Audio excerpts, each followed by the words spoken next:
आइए आगे बढ़ते हैं। और मच अवेटेड स्टैंडिंग या स्टेशनरी वेव, ठीक है, काफी ज्यादा इंपॉर्टेंट है। अब जो सेक्शन हम लोग स्टार्ट करने जा रहे हैं ना वेव का, दैट इज ये स्टैंडिंग या स्टेशनरी वेव के आगे वाला जो सेगमेंट है। तो अभी तक हो सकता है आपने जो भी पढ़ा, हो सकता है एक भी सवाल ना आए यहां से, इसके पहले वाले से, लेकिन यहां से सवाल ना आए ऐसे होने के चांसेस काफी कम है।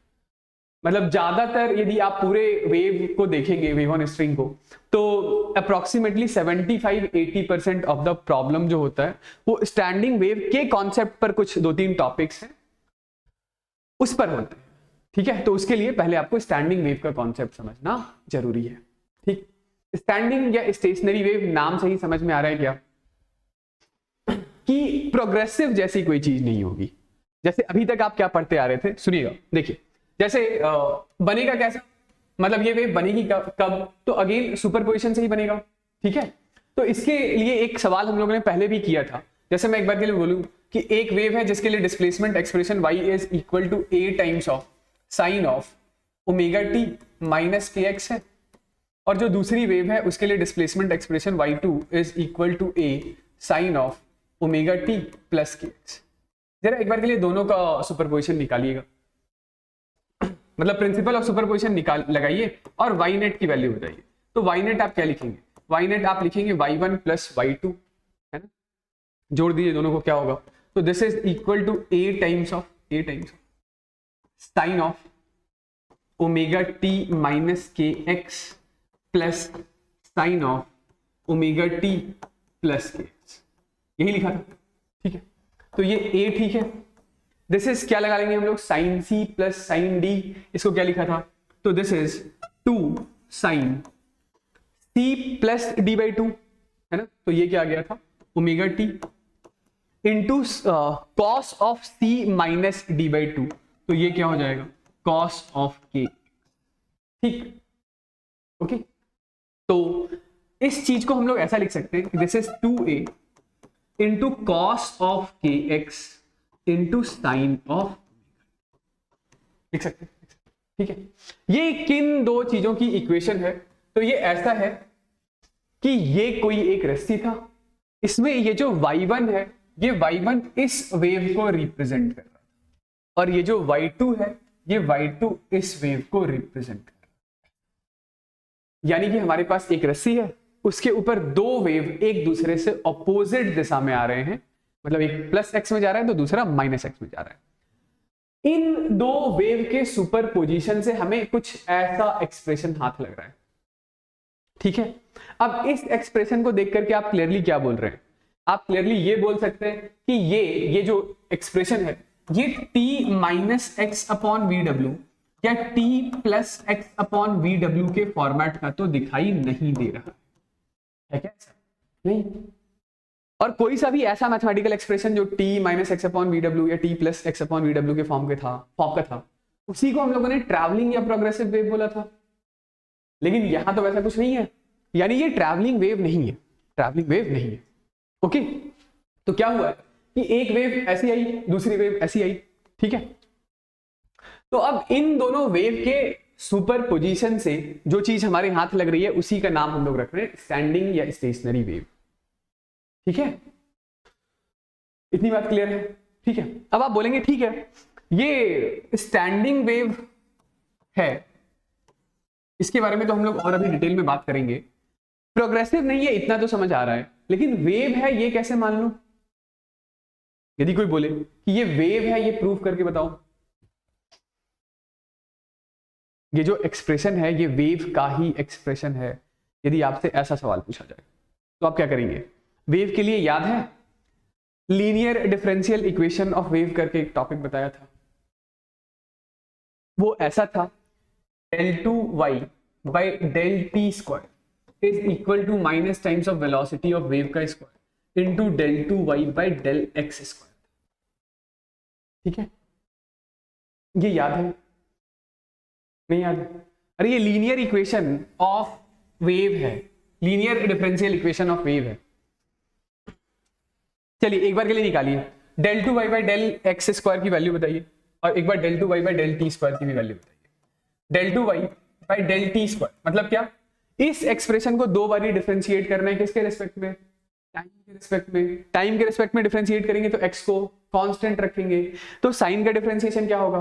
कॉस। कॉस का डिफरेंशिएशन क्या होगा? Minus sine. और ये ओमेगा ओमेगा दो बार बाहर आएगा, तो ये क्या हो जाएगा? This is equal to -2a omega square into cos of kx into sine of omega t। यही होगा ना? ठीक। जरा एक बार के लिए del 2y by del x square निकालिए, ये कितना होगा? तो अब x के रेस्पेक्ट में डिफरेंशिएट करेंगे टाइम को कांस्टेंट मानते हुए, ठीक है? तो साइन वाला टर्म तो भूल जाइए, कॉस का डिफरेंशिएशन माइनस साइन, साइन का कॉस, के दो बार बाहर आएगा, तो ये क्या हो जाएगा? ये हो जाएगा -2a square into cos of kx into sine of omega t।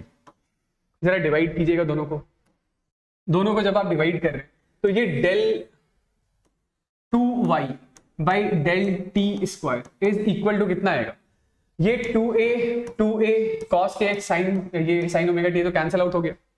Velocity of wave is equal to omega by k होता है, तो ये हमारे पास कितना आ रहा है? सॉरी, यहां माइनस साइन नहीं होता था, प्लस लगा लीजिएगा। This is velocity of wave का स्क्वायर और ये del 2y by del x square, यही आ रहा है ना? ठीक। तो ये है हमारे पास linear differential equation of wave. ठीक, तो इतना तो तय है कि ये वेव है, ठीक है, लेकिन प्रोग्रेसिव वेव नहीं है। ओके, ये वाली बात सही है। ठीक, चलिए, तो अब यहां पे हम लोग क्या कहते हैं, मैं एक बार के लिए इस डिस्प्लेसमेंट एक्सप्रेशन को फिर से लिखता हूं। ये जो y नेट हमारे पास आ रहा था, जरा देखिए, तो y नेट क्या है? y नेट है 2a cos of kx into sine of omega t, यही है ना? ठीक है, ओके।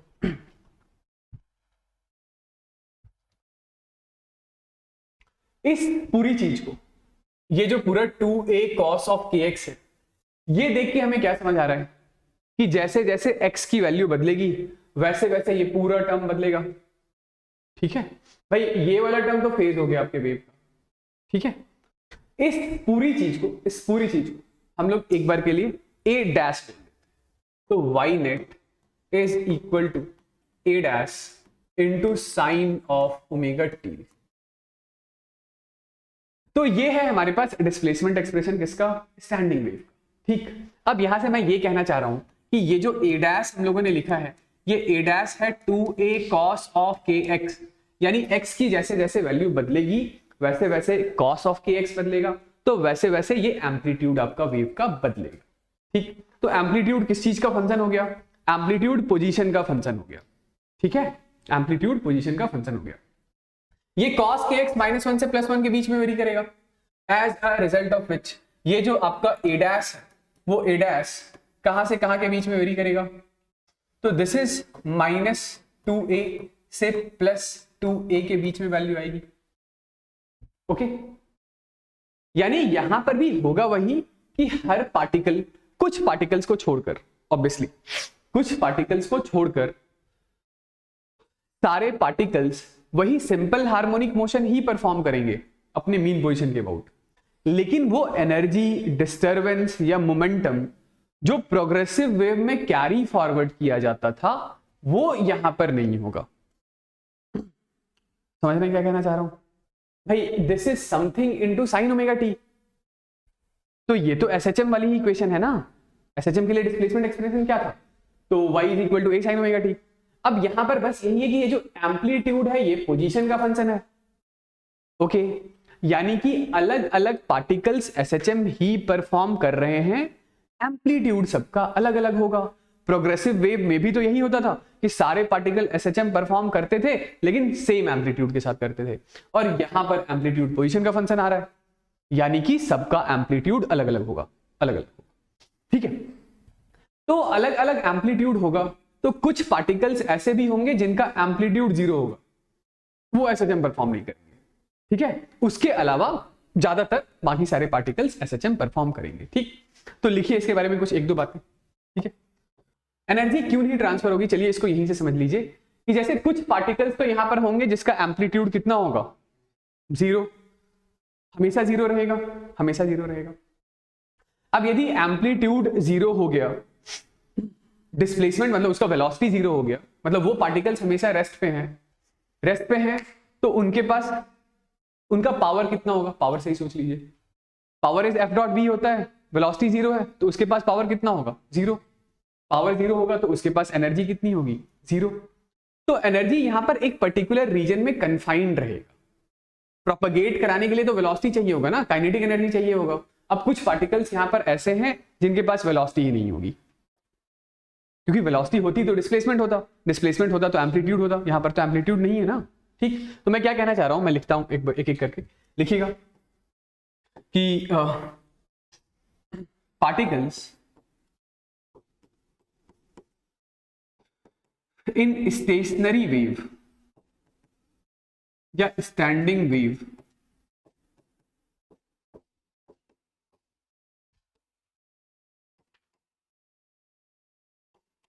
परफॉर्म्स SHM, लिख लीजिएगा, एक्सेप्ट फ्यू पार्टिकल्स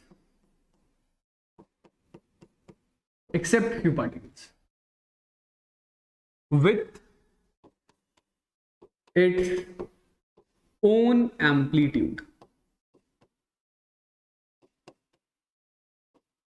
ठीक है, मतलब कि हर पार्टिकल का जो एम्पलीट्यूड है वो एक जैसा नहीं है। ठीक है, हर पार्टिकल का जो एम्पलीट्यूड है वो एक जैसा नहीं होगा। एक जैसा एम्पलीट्यूड कहां होता था? प्रोग्रेसिव या ट्रैवलिंग वेव में होता था। ठीक है, ओके। और एम्पलीट्यूड -2a से +2a के बीच में कुछ भी हो सकता है। ठीक है, चलिए तो मैं एक बारी सारी बातों को समराइज कर देता हूं। स्टैंडिंग वेव हमारा बना कैसे था? तो स्टैंडिंग वेव बनने के लिए क्या था कंडीशन, कि हमारे पास दो ट्रैवलिंग वेव होने चाहिए थे जिनका फ्रीक्वेंसी सेम होना चाहिए, प्रेफरेबली दोनों का एम्पलीट्यूड भी सेम होना चाहिए।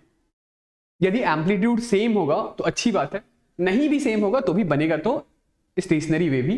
लेकिन एम्पलीट्यूड यदि सेम है तो फिर कुछ जो पॉइंट्स का डिस्प्लेसमेंट में जिनका जीरो बात कर रहा हूं, ठीक है, तो वो परफेक्टली जीरो होगा एम्पलीट्यूड। तो इसीलिए मैं ये कह रहा था कि एम्पलीट्यूड दोनों ट्रैवलिंग वेव का प्रेफरेबली सेम होना चाहिए।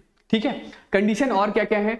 तो फ्रीक्वेंसी सेम होना चाहिए, है ना, दोनों के लिए देख लीजिए, मैंने जो ओमेगा लिखा है ये एक जैसा लिखा। ठीक है, मोस्ट इंपॉर्टेंट थिंग इज दोनों एक दूसरे से अपोजिट डायरेक्शन में ट्रैवल कर रहे होने चाहिए। ठीक है, मीडियम सेम है तो वेलोसिटी सेम होगा। तो जैसे ही ये दोनों वेव सुपर इंपोज हुए तो अब एनर्जी का प्रोपगेशन बंद हो गया, एनर्जी इसी रीजन में कन्फाइंड हो गई। ठीक है, और इसी चीज का हम लोगों ने क्या नाम निकाल दिया है? तो स्टैंडिंग या स्टेशनरी वेव नाम निकाल दिया है।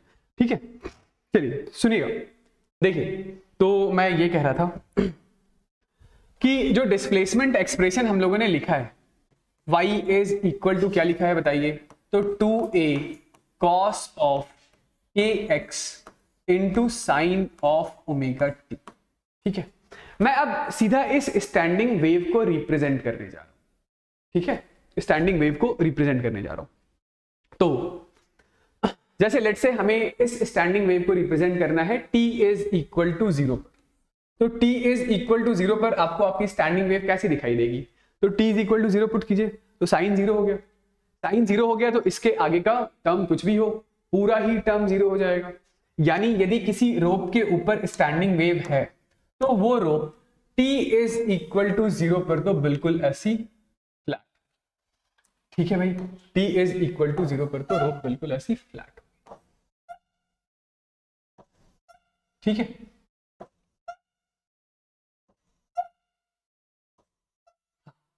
नेक्स्ट हम लोग बात करते हैं कि t is equal to t/4 पर ये कैसा दिखाई देगा? t is equal to t/4 पर रोप कैसा दिखाई देगा?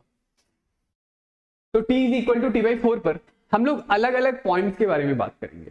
ठीक है, t is equal to t/4 पर तो पहले इस टर्म को देखिए, तो ये ओमेगा कितना है? ओमेगा है हमारे पास 2π/t इंटू t/4। t से t गया, ये तो π/2 आ गया, साइन π/2 कितना होता है? 1। ठीक है, चलिए x इज इक्वल टू, ये वाला जो पोजीशन है ये है x इज इक्वल टू 0। इस पोजीशन का मैं नाम निकाल देता हूं, ये वाला जो पोजीशन है ये position x is equal to 0 है, ये position x is equal to lambda by 4 है, ये वाला position x is equal to lambda by 2 है, ये वाला 3 लैम्डा बाई 4 है, और ये x is equal to lambda, ये x इज इक्वल टू, बस इतना एक साइकिल ही काफी, ठीक है। तो x is equal to lambda by 4 वाले पॉइंट के बारे में बात कीजिए, इसका एम्पलीट्यूड कितना आएगा, तो ये जरा कॉस वाले टर्म को देखिएगा, this is cos of k यानी कि 2 pi by lambda into lambda by 4, ये कितना आ रहा है, ये 0 आ रहा है, यानी कि ये वाला टर्म, ये अभी हाँ लैम्डा बाई 4 के बारे में बात कर रहे हैं, लैम्डा से लैम्डा कैंसिल आउट हो गया, तो ये वाला टर्म कितना होगा, 0 होगा, यानी इस पॉइंट के लिए डिस्प्लेसमेंट कितना होगा, 0 होगा, ठीक। जरा लैम्डा बाई 4 का हम लोग, अरे सॉरी, ये इस पॉइंट का डिस्प्लेसमेंट कितना होगा, ये तो यहां होगा ना लैम्डा बाई 4, ठीक है। आप x इज इक्वल टू 0 वाले का भी चेक कर लीजिए, तो ये x इज इक्वल टू 0 वाले पॉइंट का डिस्प्लेसमेंट कितना होगा, तो x की वैल्यू 0 डालेंगे तो ये cos 0 यानी कि ये वाला पॉइंट कहां पर चला आएगा, तो ये वाला पॉइंट ये यहां चला आएगा, ये डिस्टेंस 2a, ठीक। इन दो पॉइंट का चेक कर लिया, लैम्डा बाई 2 वाले का चेक कीजिएगा जरा, तो लैम्डा बाई 2 के लिए ये cos 2 pi by lambda into lambda by 2, ये कितना आ रहा है, cos पाई कितना होता है, -1, तो ये y की वैल्यू कितनी आ जाएगी, y की वैल्यू आ जाएगी -2a के बराबर, ओके। इसके आगे वाला चेक कीजिए, कौन सा, 3 लैम्डा बाई 4, तो cos ऑफ 3 लैम्डा बाई 4 कितना होगा, तो ये 2 pi by lambda into 3 lambda by 4, ये कितना आ रहा है, ये आ रहा है 3 पाई बाई 2, ये कितना होता है 0, तो इस पॉइंट का फिर से डिस्प्लेसमेंट कितना हो गया, 0, ठीक है। इसके आगे वाले का चेक कर लीजिए लैम्डा का, तो वो कितना होगा 1, तो इस पॉइंट का भी डिस्प्लेसमेंट कितना होगा, यानी कि t इज इक्वल टू 0 पर जो रस्सी बिल्कुल हॉरिजॉन्टल थी, वो t is equal to t by 4 पर कैसा दिखाई देगा, तो t is equal to t by 4 पर ये रस्सी आपको ऐसी दिखाई,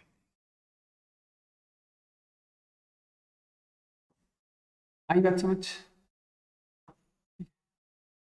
ये रस्सी ऐसा, ओके। इसके आगे भी ड्रॉ करना हो तो कर सकते हैं, इसके आगे ये ऐसा, ठीक है। एक और पोजीशन चेक कीजिए, चलिए t is equal to t by 2 पर बताइए, t is equal to t by 2 पर चेक करने के लिए ये वाला टर्म पहले निकाल लेते हैं, तो ये sine of omega is 2 pi by t into t by 2, ये कितना हो गया, तो साइन पाई हो गया, साइन पाई कितना होता है 0, तो अब आगे चेक करने की जरूरत ही नहीं है, यदि यही वाला टर्म 0 है, इसका मतलब क्या है, तो इसका मतलब है कि ये जो रस्सी है, ये जो रोप है, ये रोप बिल्कुल ऐसी हो चुकी है, ओके। चलिए, तो t is equal to t by 2 पर चेक कर लिया, नेक्स्ट आप चेक कर लीजिए एक बार के लिए, t is equal to 3t by 4 पर, 3t बाई 4 पर ये वाला टर्म बताइए कितना हो जाएगा, तो ये sine omega S 2 pi by t into 3t by 4 कितना आ रहा है, 3 पाई बाई 2, तो ये कितना होगा 1 ही होगा, ठीक है। अब आइए इसके बारे में चेक करते हैं, x इज सॉरी -1 होगा ना, 1 कहां बोल रहे हैं, ये वाला टर्म कितना हो जाएगा, ये वाला टर्म -1 होगा, ये वाला टर्म माइनस हो गया, तो अब ये x की वैल्यू जो 0 होगी, cos 0 कितना होगा 1, ये 2a है, ये -1 है, तो ये कितना हो जाएगा, इस पॉइंट का डिस्प्लेसमेंट हो जाएगा, इस पॉइंट का डिस्प्लेसमेंट हो जाएगा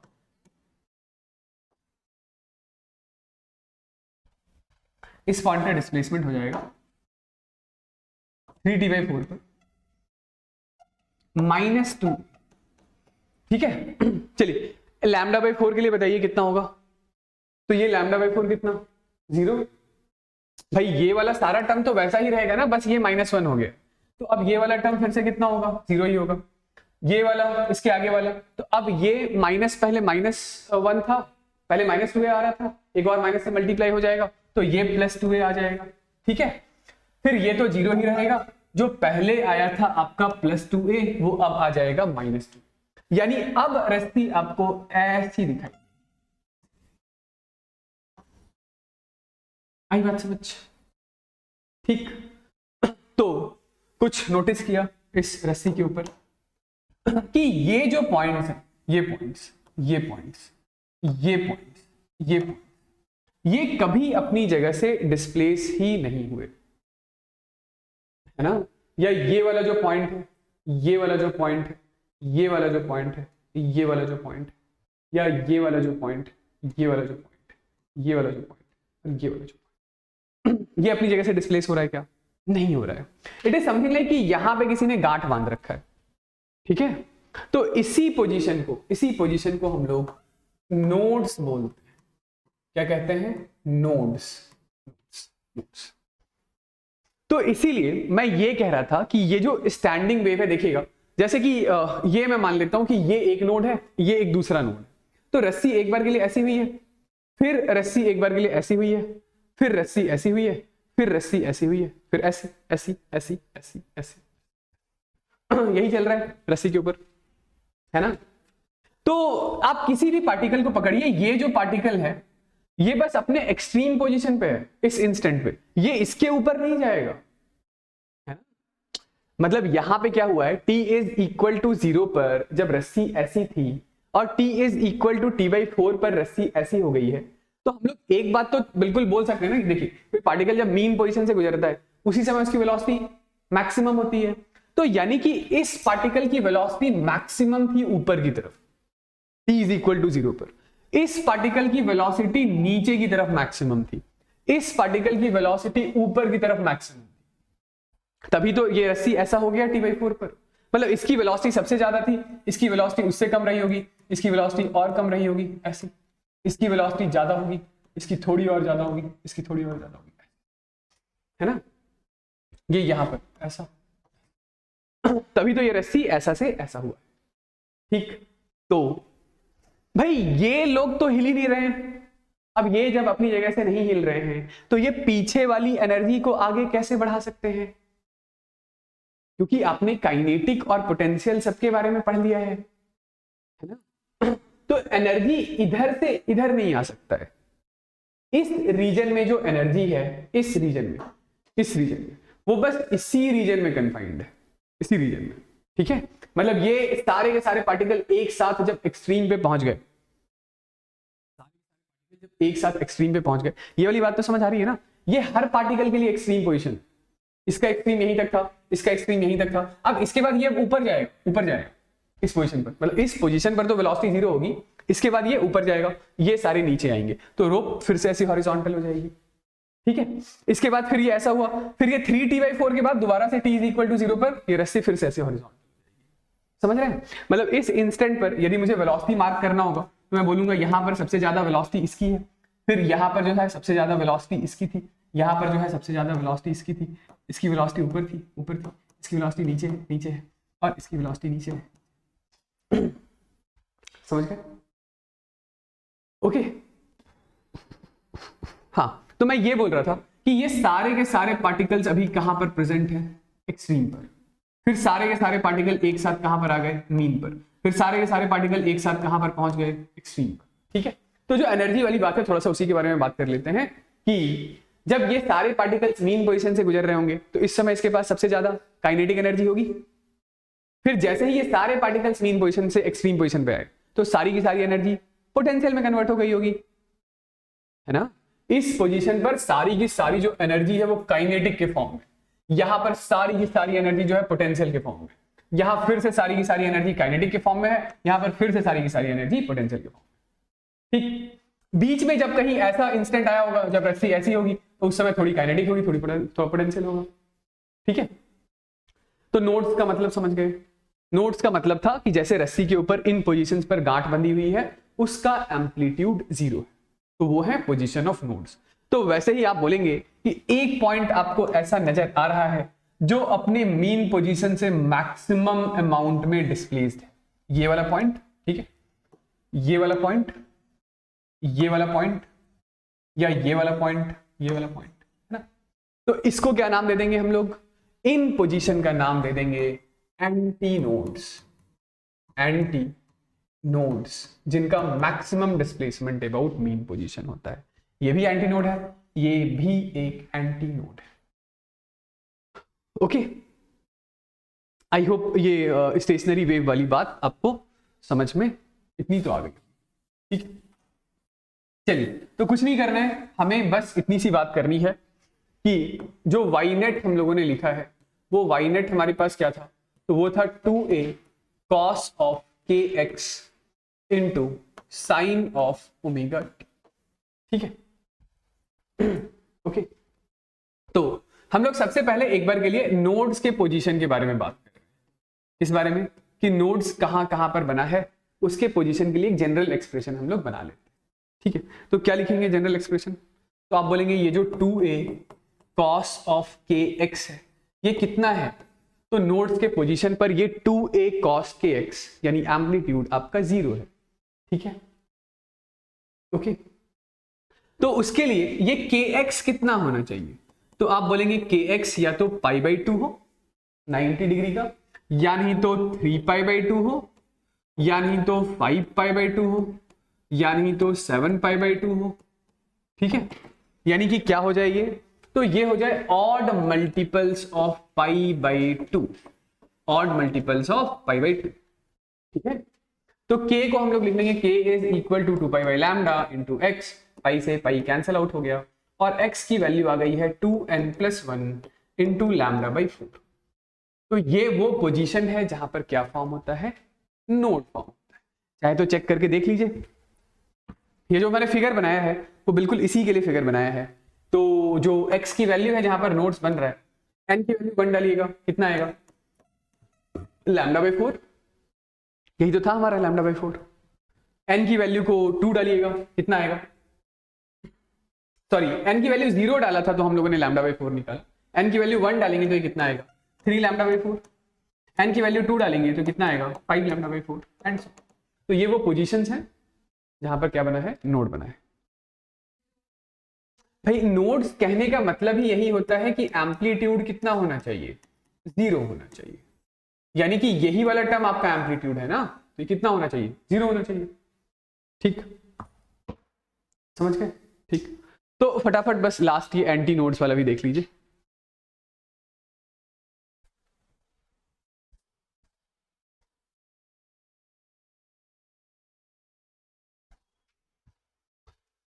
पोजीशन ऑफ एंटी नोड्स,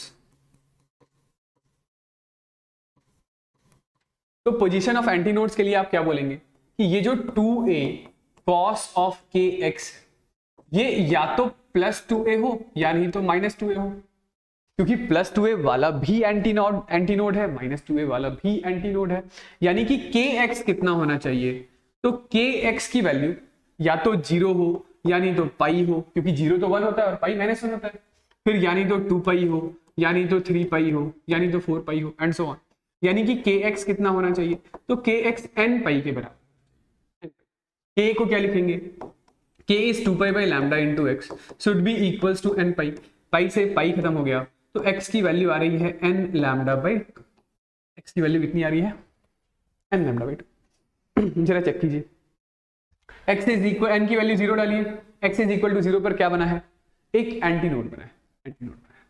ठीक है, फिर n की वैल्यू 1 डालिए तो λ/2, लैम्डा 3 λ/2, ये वो सारे स्ट्रिंग के ऊपर वो पोजीशंस हैं जिन पोजीशन पर क्या बनता है, ठीक है। अच्छा, ये जो हम लोगों ने जोड़ा था ना दोनों डिस्प्लेसमेंट एक्सप्रेशन को, तो ट्रिग्नोमेट्री लगा के जोड़ा था, फेजर लगा के भी जोड़ सकते थे। ठीक है, बस फेज डिफरेंस हम लोग कुछ डेल्टा फाई लिख लेते, हालांकि फेजर तब लगाते हैं जब फेज डिफरेंस कांस्टेंट होता है।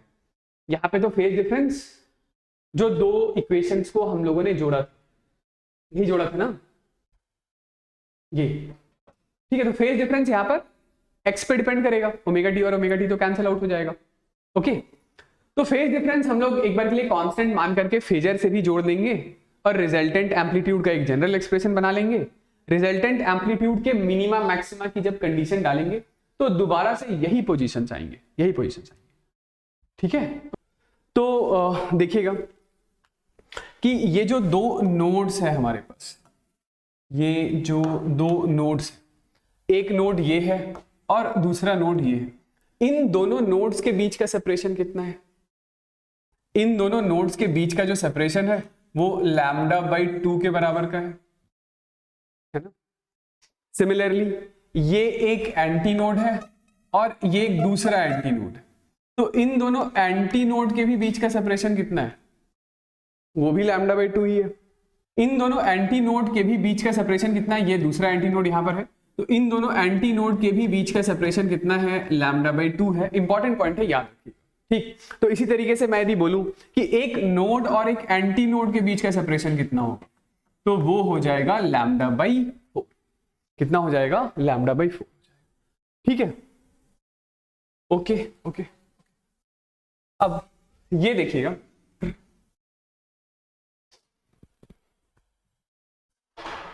ये हमारे पास रिजल्टेंट डिस्प्लेसमेंट एक्सप्रेशन था। मैं यही पोजीशन ऑफ नोड या एंटी नोड आपको एक और तरीके से समझा सकता था।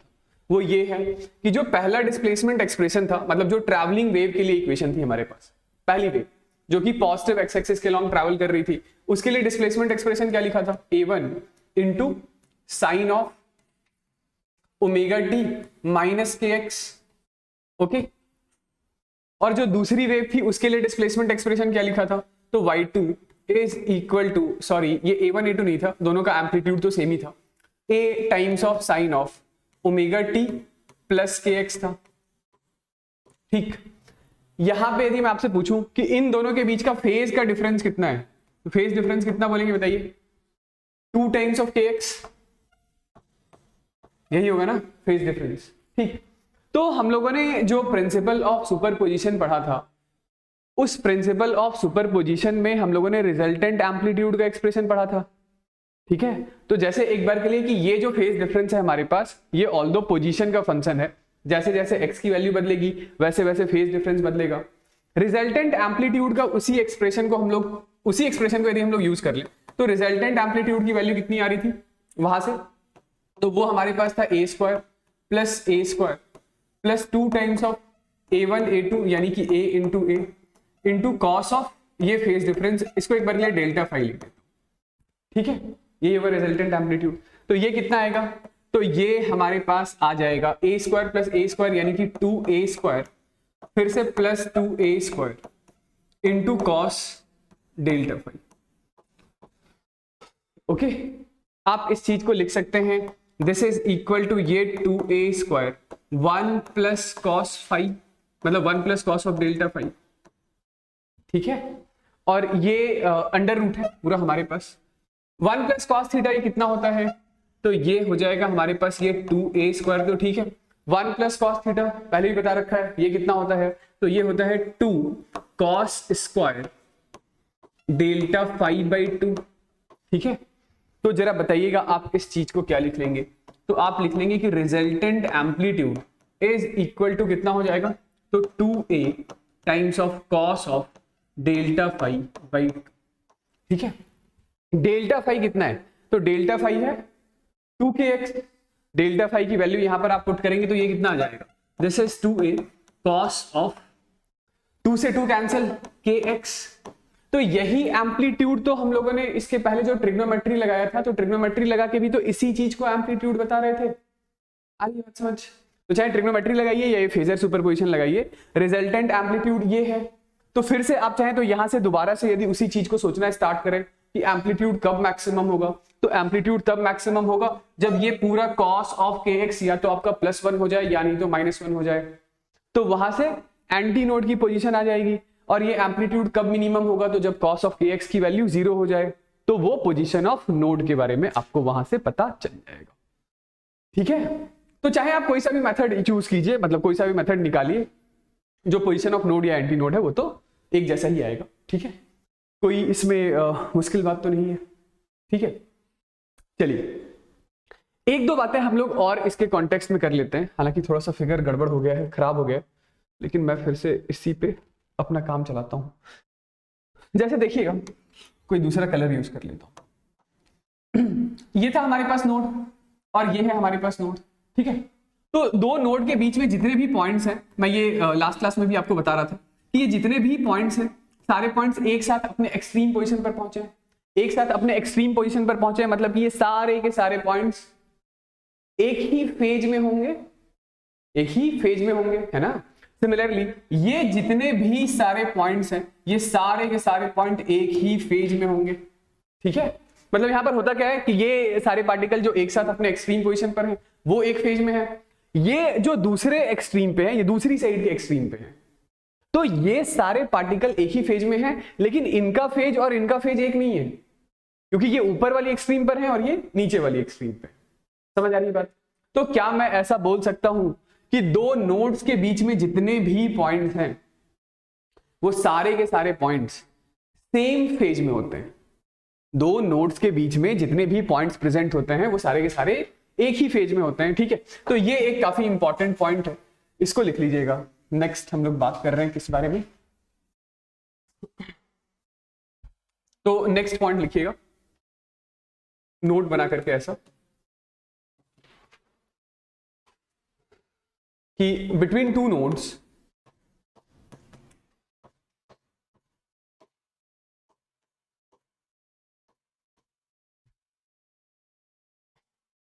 all points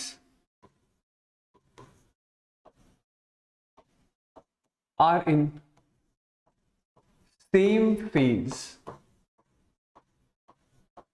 ठीक है भाई, क्योंकि ये सारे के सारे पार्टिकल्स एक साथ एक्सट्रीम पे आते हैं, एक साथ फिर से अपने मीन पोजीशन पर आते हैं, एक साथ अपोजिट साइड वाले एक्सट्रीम पे आते हैं, फिर से एक साथ अपने मीन पोजीशन पर आ जाते हैं। ये तो किस बारे में बात हो गई? उन पार्टिकल्स के बारे में बात हो गई जो किसी दो नोड के बीच में। एक बार के लिए यदि हम लोग सोचे उन पार्टिकल्स के बारे में जिसका एक पॉइंट तो इस नोड के लेफ्ट पे है, मतलब ये, और दूसरा ये जो नोड के राइट साइड पे प्रेजेंट है।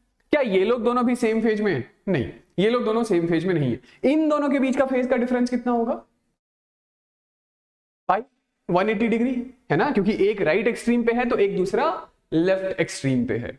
तो मैं क्या कहना चाह रहा हूं कि नोड के लेफ्ट साइड पर जितने भी पार्टिकल्स हैं वो सारे लेफ्ट एक्सट्रीम पे है, नोड के राइट साइड पे जितने भी हैं, मतलब लेफ्ट एक्सट्रीम से मेरे कहने का मतलब नीचे वाले एक्सट्रीम पे हैं, और नोड के राइट साइड पर जितने भी पार्टिकल्स हैं वो सब सारे ऊपर वाले एक्सट्रीम पोजीशन पे हैं। तो ये ऊपर वाला एक्सट्रीम पोजीशन और नीचे वाला एक्सट्रीम पोजीशन, इन दोनों के बीच के फेज का डिफरेंस 180 डिग्री या पाई रेडियन के बराबर होगा। तो नोट पॉइंट नंबर 2, ये पॉइंट नंबर 1 था। ठीक है, ऐसा लिख लीजिएगा कि particles on either side of nodes, on either side of a node will have phase difference of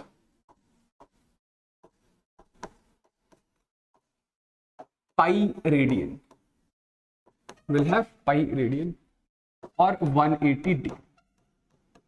ठीक है,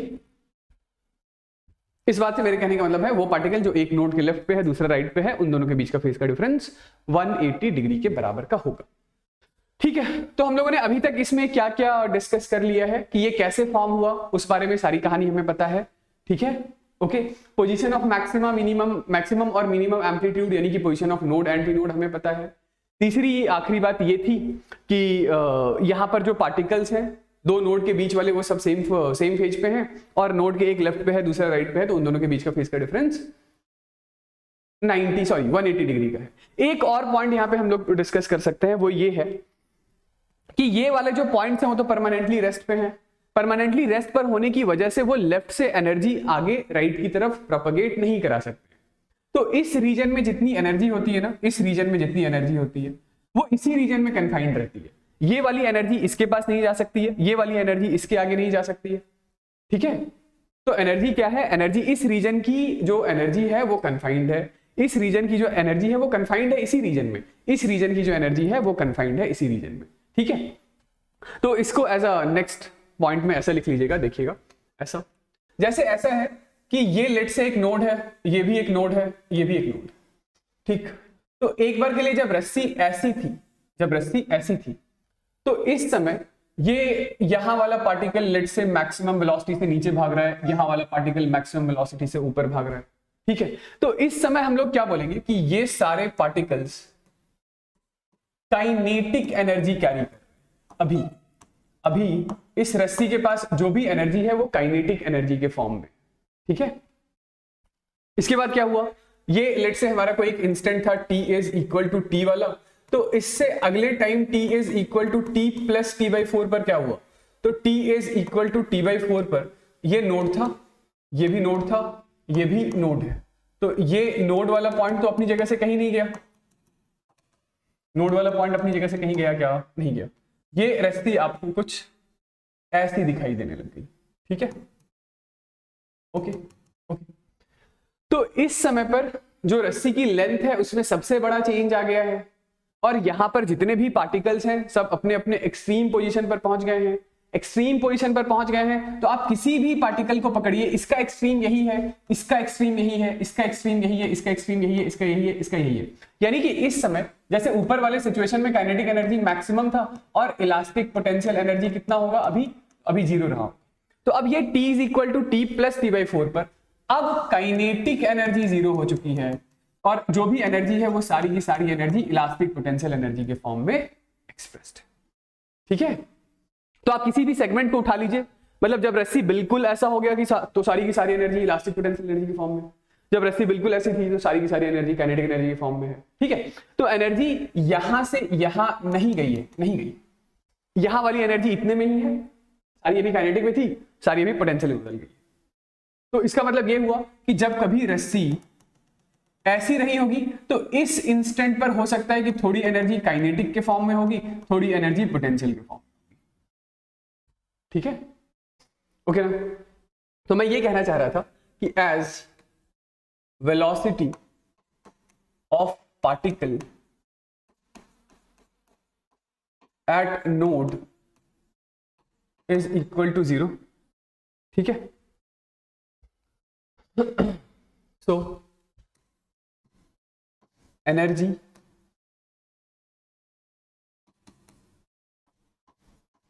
कैन नॉट बी ट्रांसफर्ड,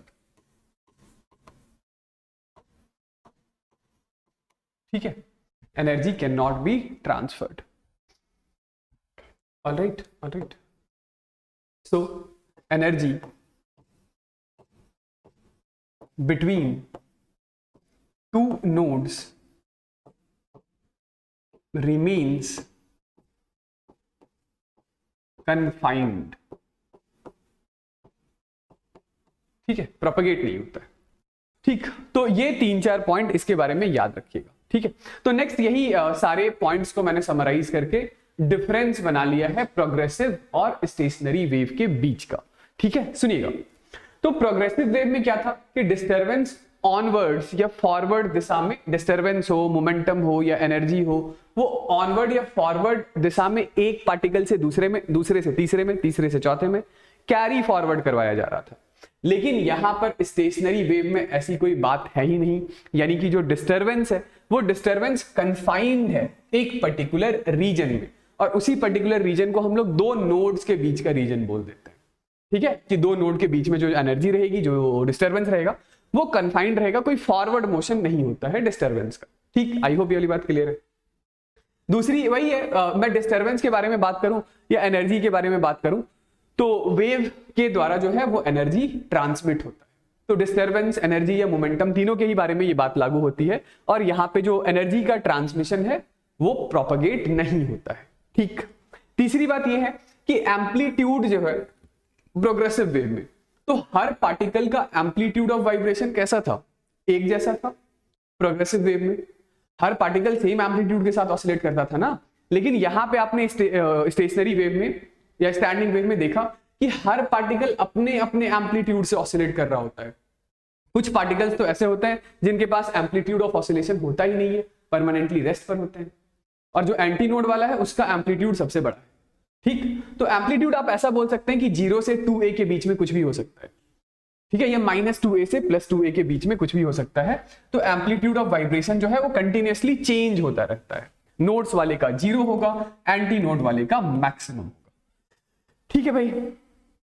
तो अब यहां पर क्या है, स्टेशनरी वेव में एक पार्टिकल से दूसरे पार्टिकल में जाते हैं तो कंटिन्यूअस फेज चेंज होता है, कंटिन्यूअस फेज चेंज होता है ना। लेकिन यहां पर आपने देखा स्टेशनरी वेव में कि सारे पार्टिकल एक साथ एक्सट्रीम पर होने की वजह से सारे पार्टिकल मतलब बिटवीन टू नोड्स सारे पार्टिकल एक साथ एक्सट्रीम या एक साथ मीन पर होने की वजह से सारे पार्टिकल एक ही फेज में थे, हमेशा हमेशा एक ही फेज में थे। ठीक है, कौन से सारे पार्टिकल? दो नोड के बीच के सारे पार्टिकल। ठीक है, ओके ओके ओके। यहां पे कोई सा भी पार्टिकल कभी भी परमानेंटली रेस्ट पर नहीं रहता है, लेकिन स्टैंडिंग या स्टेशनरी वेव में वो पार्टिकल जो नोड्स पर है, इट इज समथिंग लाइक उसका गांठ बंधा हुआ है वहां पे, तो वो परमानेंटली रेस्ट पर होता है। ठीक, और क्या है? तो all the particles are at never passing through mean position simultaneously, सारे के सारे पार्टिकल्स एक साथ कभी भी मीन पोजीशन से क्रॉस नहीं कर सकते हैं। लेकिन स्टैंडिंग या स्टेशनरी वेव में हमें पता है कि एक ही साइकिल में दो बारी, एक जो कंप्लीट साइकिल है उसमें दो बारी सारे के सारे पार्टिकल्स एक साथ मीन पोजीशन से होकर गुजरते हैं। एक बार मीन पोजीशन से ऊपर जाते हैं, एक बार मीन पोजीशन से नीचे आते हैं। ठीक, हाँ, particles cross there mean position with maximum velocity which is same for all the particle. और यहां पे क्या है कि सारे पार्टिकल्स जो एक साथ मीन पोजीशन से गुजरते हैं तो उस समय भी सबकी वेलोसिटी एक जैसी नहीं होती है, वो जो एंटी नोड बनाता है उसकी वेलोसिटी मैक्सिमम होती है। समझ रहे हैं? मतलब कि ये वाला जो पार्टिकल था इसकी वेलोसिटी सबसे ज्यादा होगी, इसकी वेलोसिटी सबसे ज्यादा होगी, है ना? इसकी वेलोसिटी उससे कम होगी, इसकी वेलोसिटी और कम होगी, इसकी वेलोसिटी और कम होगी। ठीक है, लेकिन इसकी सबसे ज्यादा है, इसकी उससे कम है, इसकी उससे कम है। लेकिन ट्रैवलिंग वेव में तो ऐसा कुछ नहीं था। ट्रैवलिंग वेव में कोई सा भी पार्टिकल हो, जब वो अपने मीन पोजीशन से गुजरेगा तो सबके पास जो वेलोसिटी थी वो एक जैसी थी। ठीक है, तो ये कुछ दोनों के बीच का सॉर्ट ऑफ कंपैरिजन हो गया, दोनों के बीच में यही सारे डिफरेंसेस हैं, सारे डिफरेंसेस हम लोगों ने देख लिए। ठीक है ना, चलिए बनाइए क्वेश्चन। हाँ, तो ये दो हमारे पास क्या है? ट्रैवलिंग वेव हैं, दोनों सुपर इंपोज हो रहे हैं। आपसे पूछा क्या जा रहा है? पूछा जा रहा है कि मुझे रिजल्टेंट वेव जो है उसके लिए डिस्प्लेसमेंट एक्सप्रेशन बता दो। तो रिजल्टेंट वेव के लिए डिस्प्लेसमेंट एक्सप्रेशन बता दो मतलब कि सुपरपोजिशन प्रिंसिपल लगा दीजिए। तो y net is equal to, आप क्या लिखेंगे? तो आप बोलेंगे 3 तो बाहर लेते हैं। ठीक है, दिस इज बस जोड़ना ही तो है। तो ये sine of pi x plus 0.60 pi t, ठीक, plus sine pi x minus 0.60 pi t है। बताइए कौन सा फॉर्मूला लगा दें? तो वही sine C plus sine D वाला। क्या होता है sine C plus sine D? तो this is 3 times of sine C plus D by 2, C plus D by 2, यानी कि ये कितना हो जाएगा? तो दिस इज पाई एक्स आ जाएगा। ठीक है ना, 0.60 pi t minus times of 0.60 pi t cancel out हो जाएगा।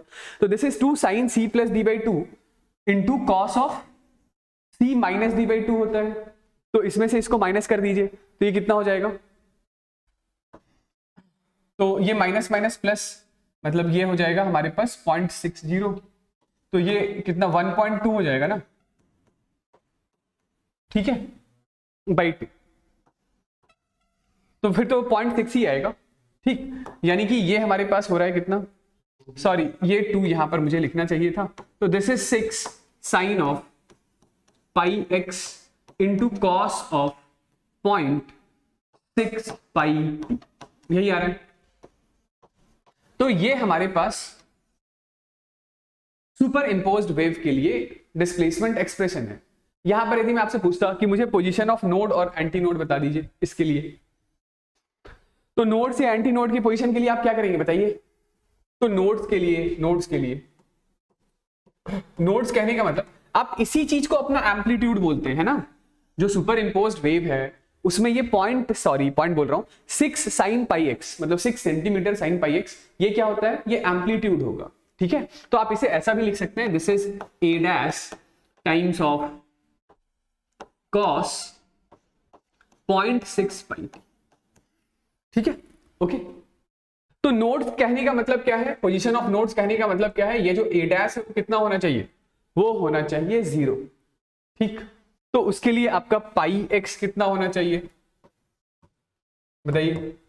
तो साइन 0 भी 0 होता है, साइन पाई भी 0 होता है, साइन 2 पाई भी 0 होता है, यानी ये पाई एक्स आपका n टाइम्स ऑफ पाई के बराबर होना चाहिए।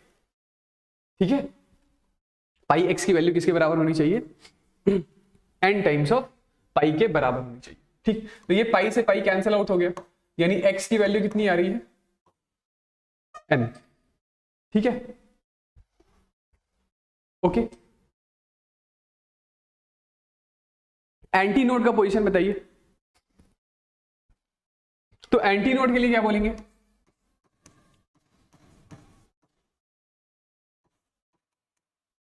तो एंटी नोड के लिए ये जो हमारे पास एम्पलीट्यूड यानी कि ये ए डैश है, वो ए डैश कितना होना चाहिए, तो वो ए डैश या तो आपका +6 हो जाए या -6 हो जाए।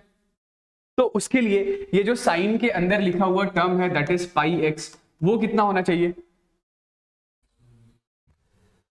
तो वो π/2 हो या 3π/2 हो या 5π/2 हो। तो मेरे कहने का मतलब है वो होना चाहिए ऑड मल्टीपल ऑफ π/2। ठीक, तो पाई से पाई कैंसिल आउट हो गया, यहां से x की वैल्यू कितनी आ रही है, तो x की वैल्यू आ रही है 2n + 1/2। ठीक है, ऑलराइट।